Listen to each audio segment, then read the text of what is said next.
গরমের মধ্যে আপনি রুই মাছের এই পাতলা ঝোলটা তৈরি করে বাসায় খেয়ে দেখুন, আপনার রুচি বৃদ্ধি হয়ে যাবে। আপনি রেগুলার ভাতের চেয়ে এমনি ভাত বেশি খেতে পারবেন এক প্লেট। তাহলে আপনি রেসিপিটা দেখে নিন।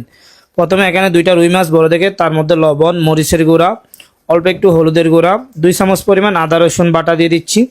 এখন অল্প একটু সয়াবিন তেল দিয়ে এটাকে সুন্দর করে মিক্স করে মিনিমাম 2 থেকে 3 মিনিট রেস্টে রেখে দিব। এরপর আমরা রেগুলার যেরকম মাছ ফ্রাই করি ওই রকম করে ফ্রাই করে রেখে দিব। এখন একটা কড়াইয়ের মধ্যে 3 কেজি আলু পাতলা স্লাইস করে নিচ্ছি, 1 কেজি পরিমাণ টমেটো, কাঁচামরিচ 100 গ্রাম মতো, 250 গ্রাম মতো পেঁয়াজ, দেশি পেঁয়াজ দিবেন।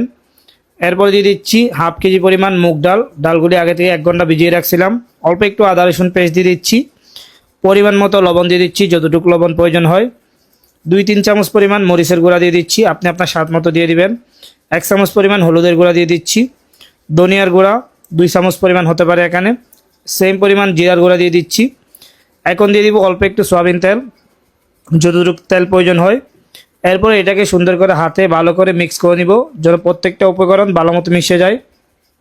এরপর এখানে আমি পানি অ্যাড করে দিব। পানির পরিমাণটা একটু বেশি দিবেন, তাহলে আপনার এই মাছের ঝোলটা খেতে ভালো লাগে, সেই জন্য পানিটা দিয়ে সুন্দর করে নেড়ে চেড়ে এটাকে আমি 80 থেকে 90% সুন্দর করে ভালো করে সিদ্ধ করে নিব। যখন আপনার এরকম সিদ্ধ হয়ে যাবে, এরপর একটু নেড়ে চেড়ে আমি যে মাছগুলি ফ্রাই করে রাখছিলাম সেগুলি এখানে দিয়ে দিচ্ছি। মাছগুলি দিয়ে আরও 5 থেকে 6 মিনিট আপনি এখানে ভালো করে নাড়াচাড়া করে রান্না করে নেবেন, যেন মাছের যে ফ্লেভারটা আসে সেটা ঝোলের মধ্যে ভালো মতো যায়। আমি নাড়াচাড়া করে আরও 5 থেকে 6 মিনিট মাছটা এখানে সুন্দর করে রান্না করে নিব। রান্না করা যখন শেষ হয়ে যাবে, নামানোর আগে আমি এখানে ধনিয়া পাতা কুচি অ্যাড করে নিচ্ছি। ধনিয়া পাতার পরিমাণটা আমি বেশি দিই, কারণ আমার কাছে ধনিয়া পাতার ফ্লেভার ভালো লাগে। আপনি আপনার স্বাদ মতো দিয়ে দিবেন।